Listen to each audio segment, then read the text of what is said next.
my beloved Boss Mike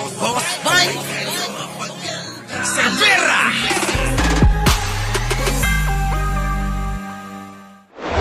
Magugustuhan to ng mga DDS. Nako, eto na, hindi daw magugustuhan ng DDS. Ano ba yan? Kakaumpisa ko pa lang, mukhang negative na. Negative na para sa mga DDS dahil hindi daw nila magugustuhan. Oh, eto na, mga kababayan. Alin yung hindi magugustuhan? Ha? Wait lang, ha? Oh, game. Sa report, eto na, I'm sure hindi magugustuhan to ng mga DDS. Ay, nako, mga kababayan. Papangit ang Pasko nyo kay Sangkay. Papangit ang Pasko ng mga DDS dito kay Sangkay. Kasi yung unang bungad niya pa lang hindi daw magugustuhan O ano ba yan? Hindi nila magugustuhan. Barat. Utang ng bansa, malapit ng mabayaran. Nako po, ano na naman yan? Bakit may ganyan? Utang ng bansa, malapit ng mabayaran. Puti ayaw ng mga DDS talaga yan dahil hindi na sila mananalo. Pero si Pangulong Bongbong Marcos lang pala kung totoo ito na siya lang pala talaga ang magbabayad ng mga utang nating mga Pilipino. Bakit, Sangkay? Totoo ba to, mga Sangkay? Ayun nga yung gusto ko malaman kung totoo yan. Kaya dali-dalian mo. Kasi for how many... ilan na bang presidente ang dumaan, mga Sangkay? Wala pong ibang ginawa itong mga pangulo. Kundi mangutang na mangutang. Hala ka! Sino pinakamalaking utang? Sino makakasagot sa inyo? Sino ang pinakamalaking utang na naging presidente? Pinakamalaking inutang na naging presidente? Paki-comment naman dyan!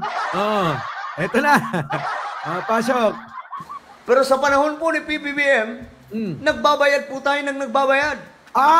Nagbabayad pala tayo, mga kababayan. Talaga, si Digong, magkano? Lagay nyo naman kung magkano yung inutang para alam naman ng mga mahal na mahal kong DDS na nandito. Dali na! I-comment ninyo, si Digong, magkano, ganon. Sige, tuloy.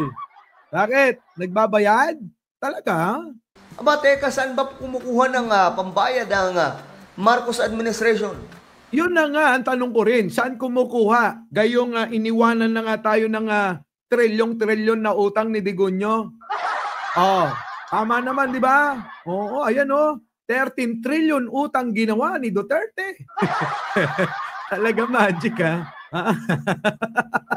Sige, tuloy. Saan ba? Sa Marcos Wealth na ba ito? Nako, yan na ba yung Taliano Gold? Sangkay, umaming ka na. Nasaan na ang Taliano Gold? Yan na ba yun? Yan na ba? Tuloy. Ay, nako po, mga Sangkay. Kasi masyado pong palaisipan Diba? Ang laki ng babayaran, pero nagagawa po ni PBBM na gawin ito, mga Sangkay. So saan nga ba nanggaling ang pera? Kaya nga bumaliktad dito Napatunayan niya talagang ibang klase si Pangulong Bongbong tuloy. Diba? Di ba kayo nagtataka, mga Sangkay? Well, ito, tingnan po natin ito. Nagtataka nga kami. Kaya nga, bilis-bilisan mo. Naiinip na sila. Balita, kasi maganda to mapag-usapan para malaman po nating lahat, mga Sangkay, ang tungkol po dito. Oo nga. Ito kasi yun, ayon po dito, sa kabila ng hamon sa ekonomiya, ipinakita ng Administrasyong Marcos ang kahusayan sa pamamahala ng utang sa bansa. Naku! Aba. May nag-uusapan dito, mga Sangkay, yung pagiging isang magaling na leader.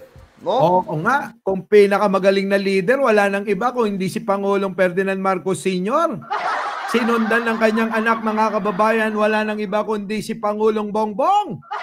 So, mga kababayan, ito na ba ang inaantay ng karamihan sa balita ni Sangkay na talaga namang ang Taliano Gold ay nakuha na ba? Kaya nga, mga kababayan, sa mga hindi nakakaalam, alam naman natin no, na maraming kwento diyan. Sa mga ginto na yan. Marami ring mga gumagamit sa ganyang mga kayamanan ni Pangulong Ferdinand Marcos Sr. Isa na nga dyan, yung idol ni Frederick Domingo at ni Payayatos, at saka ni George Tapia. Idol nila, si Norman Mangusin, Jackie Ventura, di ba? Yan, yung mga nagpauto kay Norman Mangusin. Ginamit yung mga kayamanan ng mga Marcos para mambudol. Pambansang nanay, Pretty G, ito na, George Tapia. Sa kabila daw po ng hamon sa ekonomiya, ano ba mayroon sa ekonomiya natin? Ang ekonomiya natin ay naghihikaos mga sangkay kasi ilang dekada po tayong napag-iwanan simula po nung naluklok ang dating Pangulong Corazon Aquino. Nako, yan na nga ba? Pupunta na naman tayo sa history. X yan. X ba yan, JB? Oo nga. Sige. Tuloy. Ngayon mga sangkay, Gerardo Gandesa. Opo. sa kabila po ng hamon natin, o problema natin sa ekonomiya, ipinakikita daw po ng Marcos administration ang kahusayan Nako. sa pamamahala ng utang sa bansa. Bakit? Nako, buti pa si Pangulong Bongbong Marcos pala.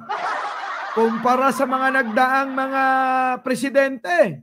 Dahil si Pangulong Bongbong Marcos, mga kababayan, abay marunong magmaneho, mag-manage ng ating mga utang, mga kababayan. Hindi tulad ni Duterte, walang ginawa mga kababayan, kundi umutang ng umutang lang. Tapos mga kababayan, nagyayabang. Yabang dito, yabang doon. Marami daw ginagawang proyekto.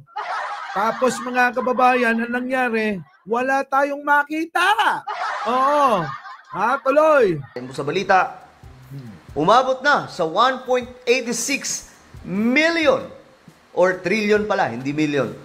1.86 trillion ang mga bayad sa utang ng gobyerno.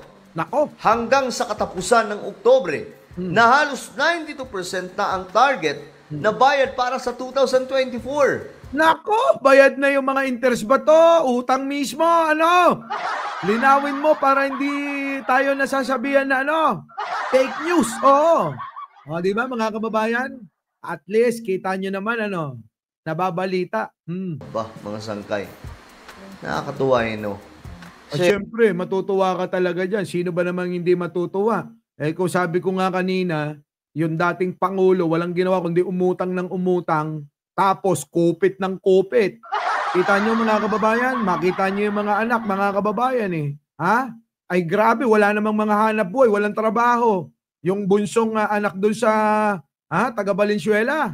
Ay grabe mga kababayan Ang mga bag mga kababayan daang libo ang mga halaga Kita nyo, tapos sasabihin, wala ako pera.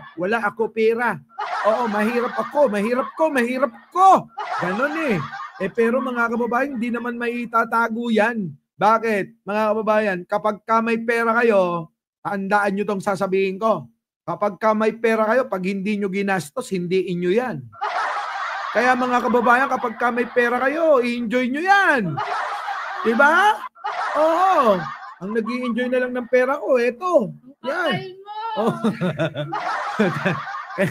Swerte to ako, tipid na tipid ako. Yung t-shirt ko, abay, 20 years na to. Sige, lumayo ka muna.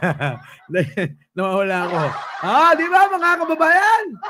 Sige, tuloy. Alam nyo, nasanay po tayo sa mga presidente na madalas nangungutang po. Di ba? Magpapagawa ng project, mangungutang. Ngayon, si PBBM, bagamat may mga proyekto po siya, pero mga sangkay, dinadaan po siya sa mga foreign investors.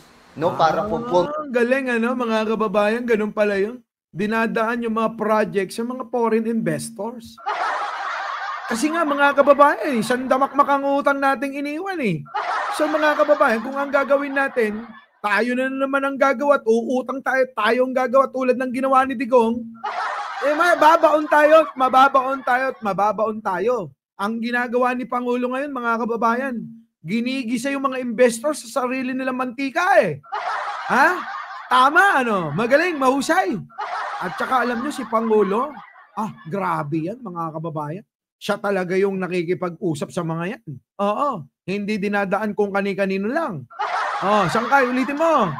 Ano yun? Duhan po mga sangkay, itong mga malalaking proyekto ng ating bansa. Kasama po dyan ang pakikiisa ng mga private sector, no? Mga malalaking negosyante ng ating bansa, mga sangkay, na nag-i-invest.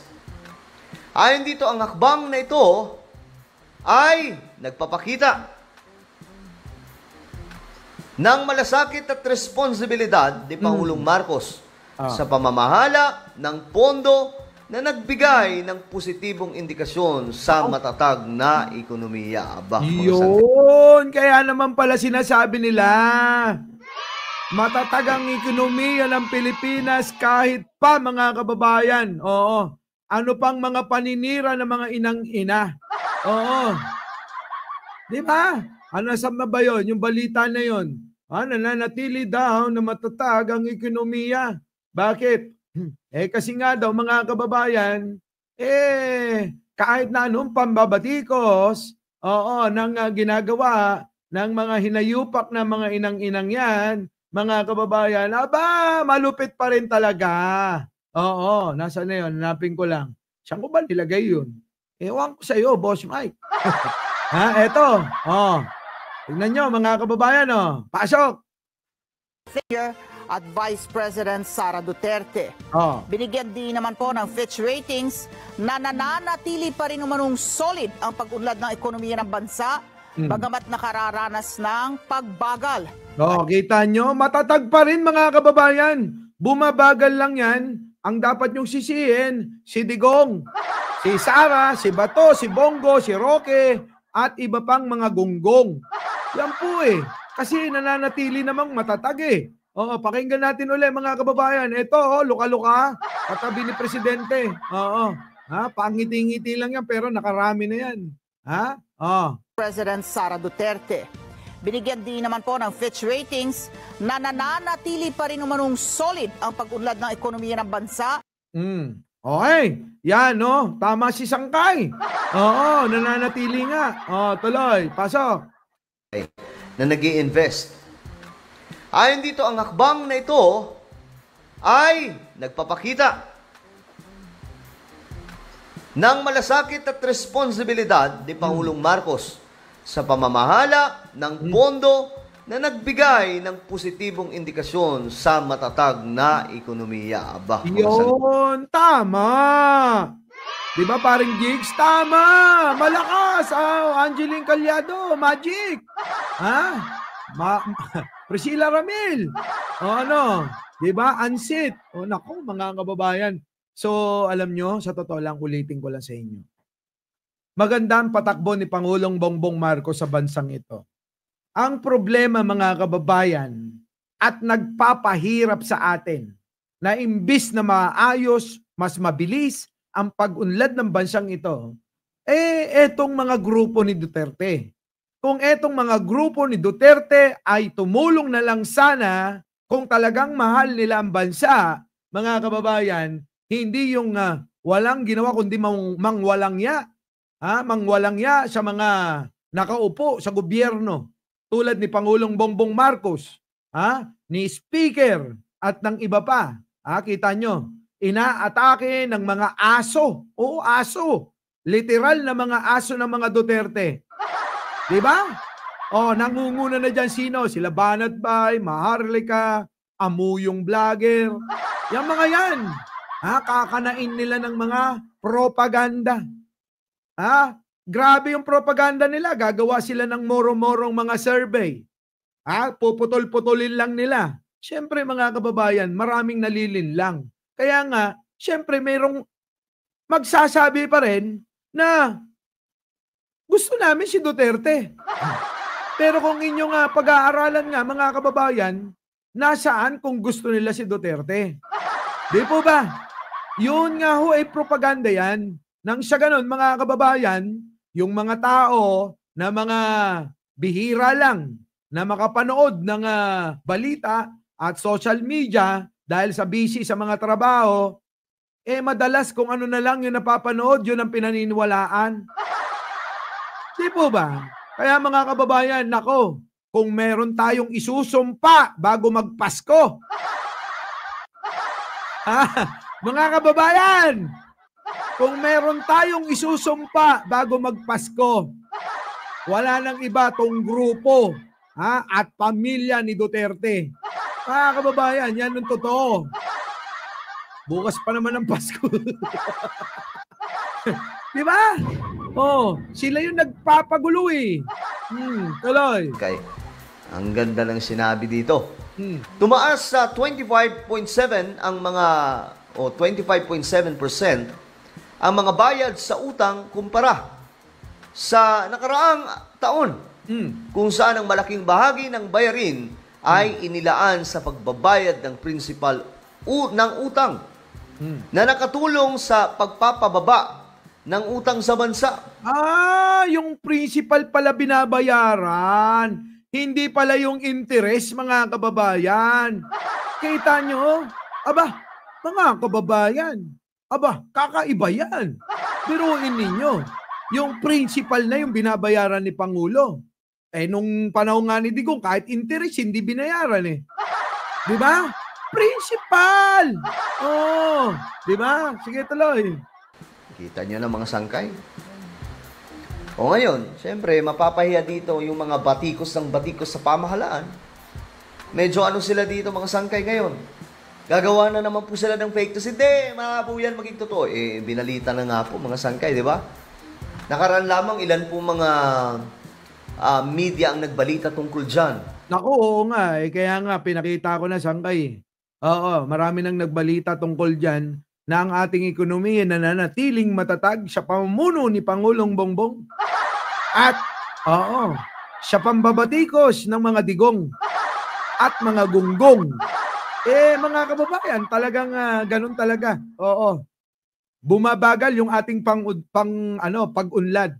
At congrats sa mga digunggong group. Dahil nagtatagumpay kayo sa paghila, sa paghila sa pag-unlad ng Pilipinas. Congrats sa inyo. Mga kababayan, i-congratulate nyo naman. Biruin mo, Adictus Rex. Alan de la Cruz. Tagumpay sila na mapabagal yung ating pag-unlad. Biruin nyo, may ganyan palang mga Pilipino na akala natin ang gusto nila mapaangat ang ating bansang ito. Pero sila mga kababayan, ang kinatutuwa nila, Daisy's Kitchen si Naida Reyes yung mapabagsak tong bansang ito. Taliwas sa kagustuhan ni Pangulong Bongbong, di ba? Berhinia Romero, Taliwas mga kababayan kita nyo? Iba yung pananaw nila. Kung si Pangulo, sa madaling salita, kung si Pangulo gusto mapaangat ang bansang ito, ang mga Duterte gusto mapabagsak tong bansang ito. Ibang klaseng pananaw, Hindi ko alam kung saan yun. Anong klaseng pag-iisip yan? Pakitanong na lang sa mga DDS, congratulate nyo sila. Dahil nagtatagumpay sila sa paghilat, pagpapabagsak ng bansang ito, mga kababayan. Di ba? Sabi ni Paul Porhal, may kasabihan tayo. Kapwa mo pa Pilipino ang hihila, sa kapwa mo Pilipino pababa. Naku, wag na kayong lumayo. Wag naman sana isa sa inyo yung mabanggit ko Ika nga bato-bato sa langit. Ang tamaan, wag magagalit Marami tayong mga kababayan, mga OFW. Kapwa din Pilipinong OFW. Siguro mga DDS yun. Ugaling DDS Kapwa rin Pilipino ang mga pinagkakanulo ang kanilang mga kapwa Pilipino para mapasakitan, mapahamak. Kita nyo mga kababayan? Kaya mga kababayan, huwag na tayong magtaka kung may ugaling mga Duterte. Dahil mga kababayan, sa ibang bansa may ganun din Di ba? Siguro nga, mga DDS yun. Di ba? Oo. Sige, Garod. Ang sinasabi po nila, mga sangkay, na ang gobyerno nga po ay nakakapagbayad ng utang. Malaki po yung binabayaran ng government po natin ngayon. Parang ito po yung unang beses na na-highlight ng isang presidente, instead na mangutang ng mangutang, mangurap ng mangurap, eto mga sangkay nagbabayad. Kita nyo, mga kababayan, tapos sasabihin nyo, nangungurakot si Nangungurakot si Pangulong Bongbong? Kita nyo nga, bayad ng bayad. Ganito lang yung mga kababayan, congratulate natin yung mga mga GOCC. Oo. Sa tulad ng PCSO. Diba? General Manager Mel Robles. Nako, ang laki ng inaambag, mga kababayan, sa pondo ng bayan. At iba pa, sama nyo na. Diba?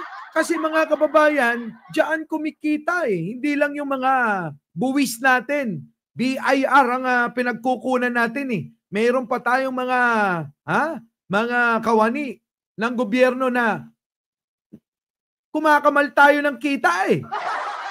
At malaki ang naiaambag niyan. Kaya nga si Tulfo biglang natahimik na. Nung pinakitaan, mga kababayan, ng sandamakmak na kita galing sa PCSO, ayun mga kababayan, tumameme na. Natandaan nyo ba? Nung siniraan ng PCSO, Delia Sacuco, ay naku, thank you naman, oo. Ang aga naman nito. Makakabili na ako ng brief ko mamaya, oo. Mga kababayan, naalala nyo ba yon? Nung binanatan nila ng binanatan, ang alin? Ang PCSO. Abay, pinakitaan ng kita, mga kababayan eh. Sa kasaysayan mula nang napalitan ng nakarang administrasyon. Nung panahon lang ni Mel Robles, kumita, tumiba-tiba ng napakalaki at naiambag sa pondo ng gobyerno. Ano nangyari, mga kababayan? Ano nangyari sa paninira ng mga inang-ina? Lalong-lalo na si Tulfo. Diba? Nga, mga kababayan. Nga. Sabi ni ganun talaga. Sikat ako eh. Di gagamitin ako niyan. Ginamit lang ni Tulfo si Mel Robles. Para para ma-hype siya. Ganon. Kahit na wala namang na ipapakita na maganda. Puro na lang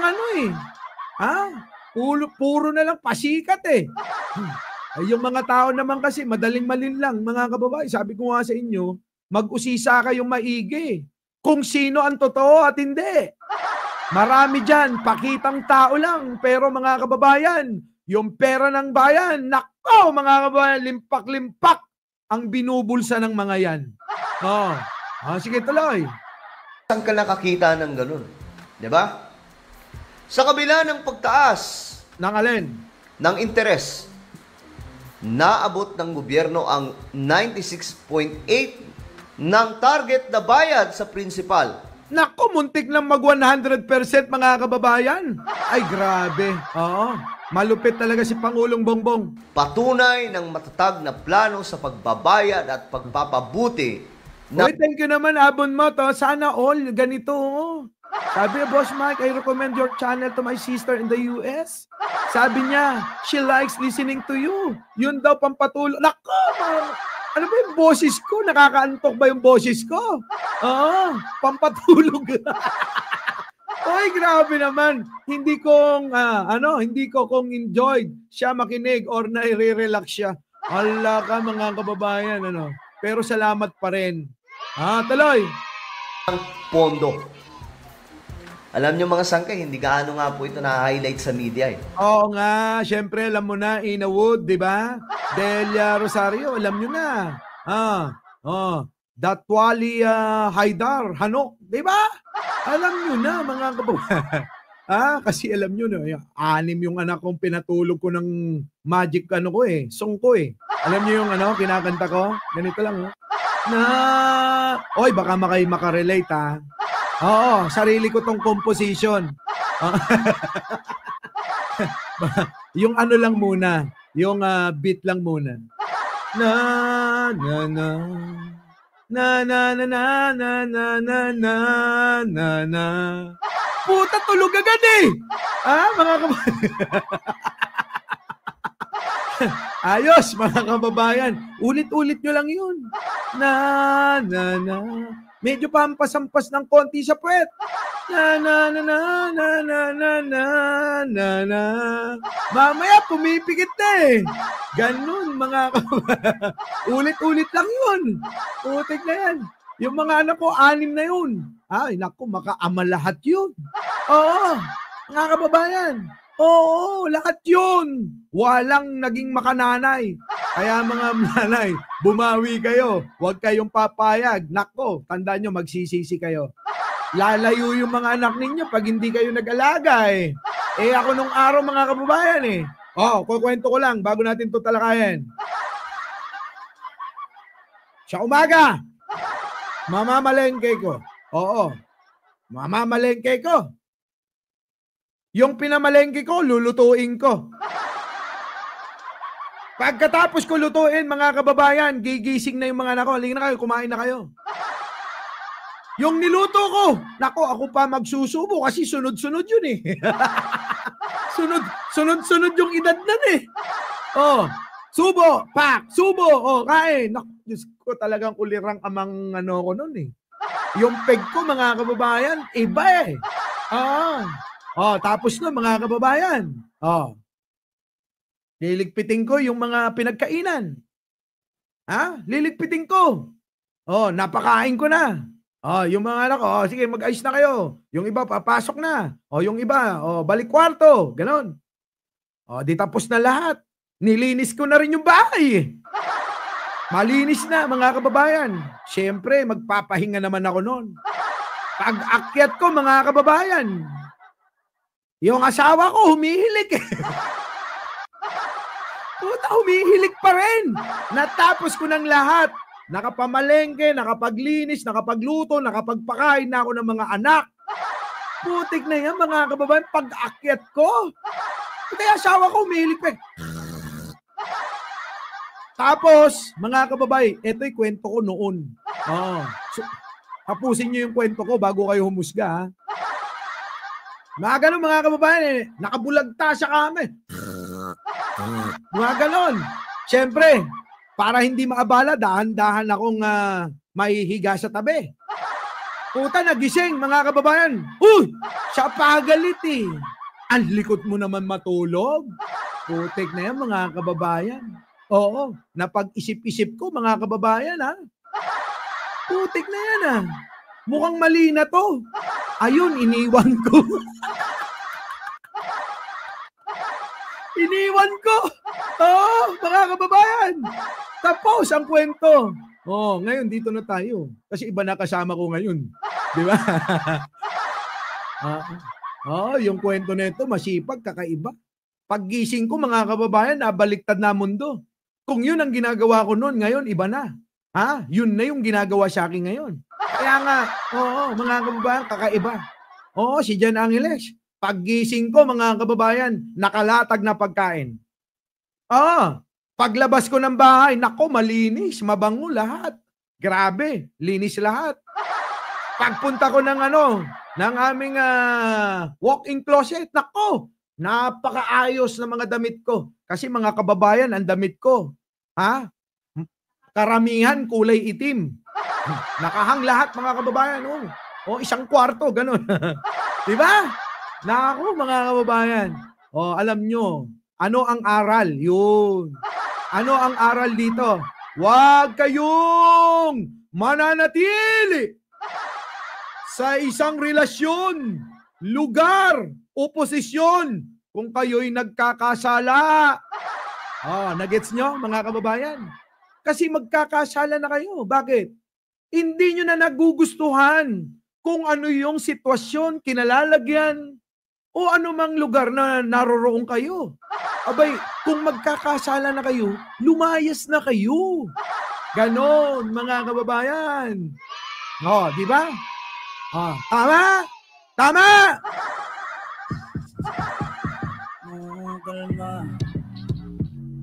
kalma. Huwag mo naman akong bigyan ng dahilan para tagihan ka. Oh, di ba? Yan sabi ko sa inyo. Sa mga ganitong pananaw, dito lang kayo makakarinig sa akin. Ha? Di ba? Oh, tuloy na natin to. Tuloy na natin. Ay, maraming nakaka-relate. Maraming nakaka-relate dyan. Oh. Ay, maraming nakaka-relate. Ito na. Oh, ito na. Alam nyo na, mga kababayan. Huwag nyong pananatilihin na kayo sa isang relasyon, posisyon, maaring trabaho, ano po, maaring panunungkulan sa gobyerno, ganyan, ano po, maaaring sa environment, sa lugar ninyo, puro toxic yung kapitbahay nyo, ganon, mga kababayan. Lumayo kayo dyan. Dahil magkakasala lang kayo, o dili kaya, abay baka, mapasama kayo sa kung anong pag-uugalit negatibong meron sila. Kaya sangkay, tuloy mo na. Kung kaya't mga sangkay, kailangan po talaga ng mga katulad naming vlogger na maisiwalat po natin itong mga sangkay para po... Ayan ha, kita nyo? Ha? Kailangan mga kababayan natin, kami tulad namin, oo, ni Sangkay, ng lahat ng mga kasama natin, dapat tayo na magsiwalat ng lahat ng ito. Di po ba mga kababayan? Oh, dapat ganun eh. Di ba? Kasi itong mga mainstream, halos ayaw magbalita eh. Ma-inform ang ating mga kababayan, hindi po yung puro awayan na lamang po ng mga politicians yung ating tinatopic. It's time na maipakita din po natin ang ginagawa ng ating pamahalaan. And this is it, guys. Ito po mismo ang ginagawa ng ating pamahalaan ngayon. Sa ilalim ng pamumuno ni PBBM, hindi lang pagbabayad ng utang ang nakatutok, kundi ang pagpapalago ng ekonomiya. Yan, oo, pinapalago ang ekonomiya, tapos yung iba, Marian Tomas, hinihila, sinisiraan. May magandang ginawa, hindi hahangaan, sisiraan. Sabi nga nila mga kababayan, kapag hindi mo kayang tapatan, siraan mo yan. Ganun mga kababayan, ano? Ha? O 656 pa lang daw yung nagla-like. Magwa 1.5 na tayo rito, mga kababayan. Oo. Pamasko nyo na yung like, oh. Sakripisyo nyo, ngayon lang. Pindot lang yan. Oh. Di ba, mga kababayan? Tama. At mga proyektong makikinabang ang bawat Pilipino. Ako mga sangkay, hindi naman po talaga ako, hindi naman po talaga ako bulag. Nakikita ko din naman po yung mga project ni PBBM. Yun! Kita nyo si Sangkay may 100, 1.4, halos 1.4 million subscriber yan, mga kababayan. Sumama na kayo riyan. Pimi Busto, thank you naman. Di ba, mga kababayan? Sumama na kayo riyan. Nako, mga kababayan, paabutin nyo na ng 2 milyon yung mga kasamahan. Alam nyo ako? Oo. Ako yung pinaka, maliit ang subscriber. Pero mga kababayan, hindi ako. Oo. Never ako nainggit. Luis, thank you naman. Oo. Merry Christmas, Happy Holidays. Siguro Muslim to. Merry Christmas, Happy Holidays po. Pini Busto, thank you naman. Di ba mga kababayan, never po ako nainggit. Dahil wala po yon sa pagkatao ko. Ang inggit, mga kababayan, nakakasira ng buhay ng tao. Hindi lang buhay mo mismo, kundi buhay din ng mga taong nasa paligid mo. Kaya mga kababayan, iwasan nyo ang inggit. Ang sa iba'y ibig nyong makamit. Dapat nga kayo'y matuwa sa mga napapala ng inyong mga kapatid. Ibig kong ipabatid, lahat tayo dapat kapit-bisig. Ganon! Diba? Ganon dapat. Yung iba kasi. Oo parang si Sarah, si Digong. Diba? At yung mga amuyong. Putik na yan. Walang ginawa kundi mainggit. Mainggit kaya sinisiraan. Sinisiraan kasi naiinggit. Naiinggit kasi kaya sinisiraan. Ganun yun. Diba? Iba mga kababayan. Sige tuloy. Especially itong pagpapalago ng ekonomiya ng ating bansa. Malaki po ang nagiging gampanin ngayon ni PBBM kasi nang hahatak po siya ng mga foreign investors na magnegosyo sa Pilipinas o kaya mag-invest. Yan po, halimbawa na lang, mga lakad yung mga sanggay sa iba't ibang mga bansa, hindi po yan mga lakad na wala-wala lang. Oo naman, wala-wala lang, ganun-ganun lang. Mga kababayan, naku, napakarami niyang mga tinatawag na mag-invest. Kaya lang mga kababayan, imbis na lahat yung mga makakausap ni Pangulong Bongbong ay lahat pumunta rito mag-invest, maglaan ng pamumuhunan. Ay hindi nga ganun na nangyayari. Bakit kanyo mga kababayan? Etong mga grupo ni Duterte, abay walang ginawa kundi manira ng manira. Sisira ang adik-adik ang presidente. Siyempre yung iba mga kababayan, kayo nga dyan nagkakagulo. Di kayo magkasundo-sundo. Paano na lang yung aking i-invest dyan? Ganun mga kababayan. Pero marami pa rin namang naniniwala kay Pangulo, abay tuloy pa rin, sumusugal. Kahit na may mga grupo ng Duterte na nagpapakasira, sumisira sa ating gobyerno at sa bansang ito. Kita nyo, mga kababayan? Iba? Iba talaga. Mga lakad po yan na nanghihikayat po si PBBM ng mga foreign investors. Bakit? Sila po ang magiging hagdan sa paglago ng ating bansa. Tingnan nyo yung Singapore, mga sangkay, kung gaano kayaman. Kaliit-liit na bansa. Diba? Pinaalis po ng Malaysia, pero look at Singapore today. Malayo na, pupunta nga tayo doon, sangkay, di ba? Di ba, Shiro Kansaki, sasama ka ba? Di ba, Jingkoy, Lance Maris, Priscilla Antonio, di ba? Nelly Luciano, nako, mga kababayan. Inggit, lason yan. Ano yan? Ha? Okay lang. Papakita ko yung namin. Merry Christmas to you. Shake. Ayaw. Kunin mo na. Nakakaabala!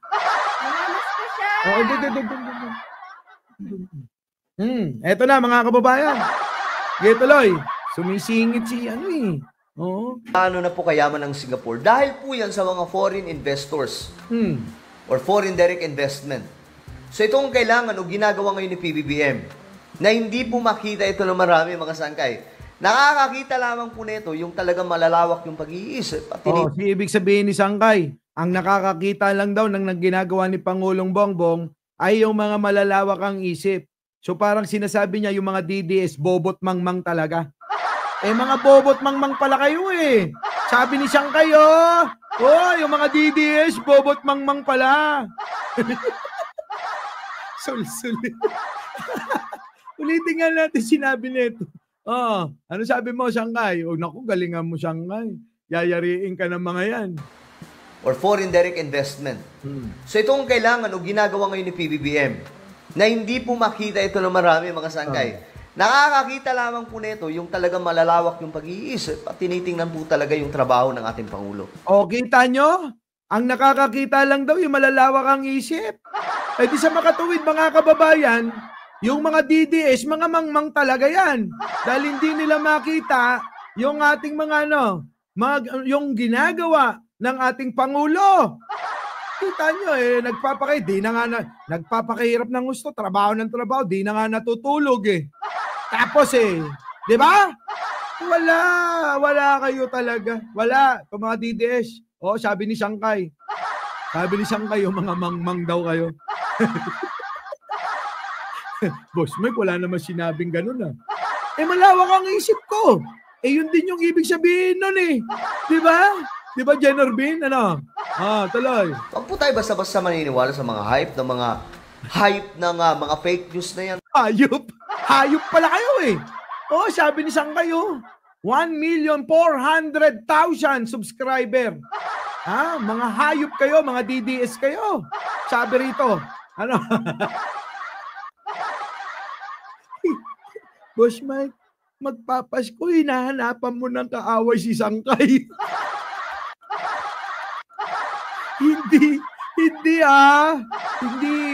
Hindi naman nila maiintindihan yun. Kasi nga mga mangmang yan. Kahit anong explica natin yun, hindi naman nila maiintindihan, hindi nila magigets yung ginagawa ko to. Sige tuloy, Sangkay. mga sangkay, paninira kay PBBM, no? Dito lamang po tayo sa totoo. Our beloved Boss Mike! Boss Mike!